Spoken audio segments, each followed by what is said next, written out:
Ce n'est pas pour baptiser que Christ m'a envoyé. C'est pour annoncer l'évangile et cela sans la sagesse du langage, afin que la croix de Christ ne soit pas rendue vaine.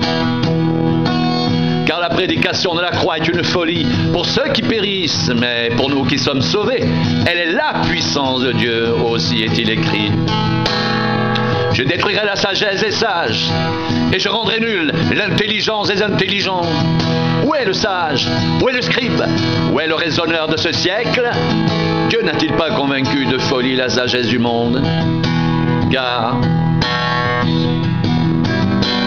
puisque le monde avec sa sagesse n'a point connu Dieu, il a plu à Dieu dans sa sagesse de sauver les croyants par la folie de la prédication. Les Juifs demandent des miracles et les Grecs cherchent la sagesse. Nous prêchons Christ crucifié.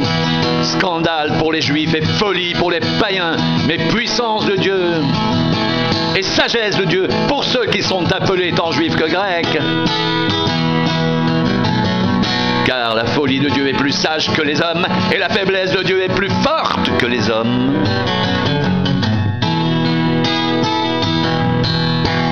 Considérez, frères, que parmi vous qui avez été appelés, il n'y a ni beaucoup de sages selon la chair, ni beaucoup de puissants, ni beaucoup de nobles.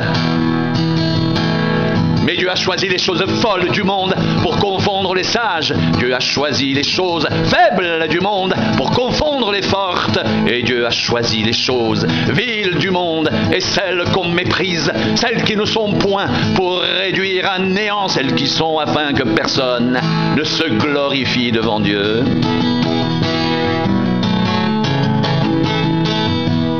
Or, c'est par lui que vous êtes en Jésus-Christ, qui par la volonté de Dieu a été fait pour nous sagesse, justice, sanctification et rédemption, afin, comme il est écrit, que celui qui se glorifie dans le Seigneur.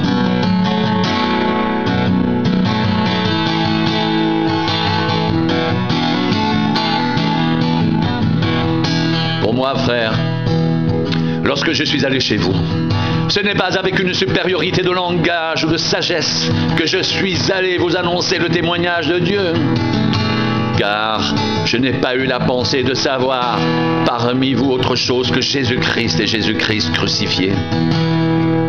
Moi-même, j'étais auprès de vous dans un état de faiblesse, de crainte et de grand tremblement.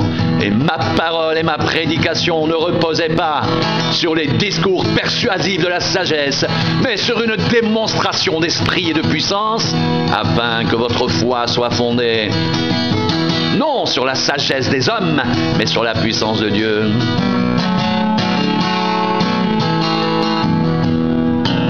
Cependant, c'est une sagesse que nous prêchons parmi les parfaits. Sagesse qui n'est pas de ce siècle, ni des chefs de ce siècle, qui vont être réduits à l'impuissance. Nous prêchons la sagesse de Dieu, mystérieuse et cachée, que Dieu, avant les siècles, avait prédestinée pour notre gloire. Sagesse qu'aucun des chefs de ce siècle n'a connue.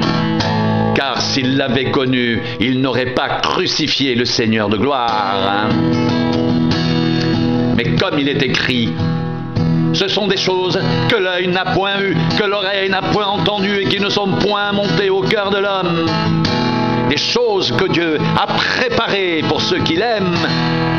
Dieu nous les a révélées par l'Esprit, car l'Esprit sont de tout, même les profondeurs de Dieu.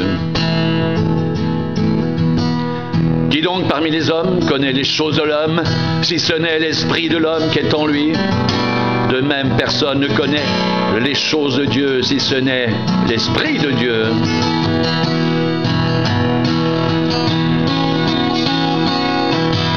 Or, nous n'avons pas reçu l'esprit du monde, mais l'esprit qui vient de Dieu, afin que nous connaissions les choses que Dieu nous a données par sa grâce. Et nous en parlons non avec des discours qu'enseigne la sagesse humaine, mais avec ceux qu'enseigne l'esprit, employant un langage spirituel pour les choses spirituelles. Mais l'homme naturel n'accepte pas les choses de l'Esprit de Dieu, car elles sont une folie pour lui, et il ne peut les connaître parce que c'est spirituellement qu'on en juge.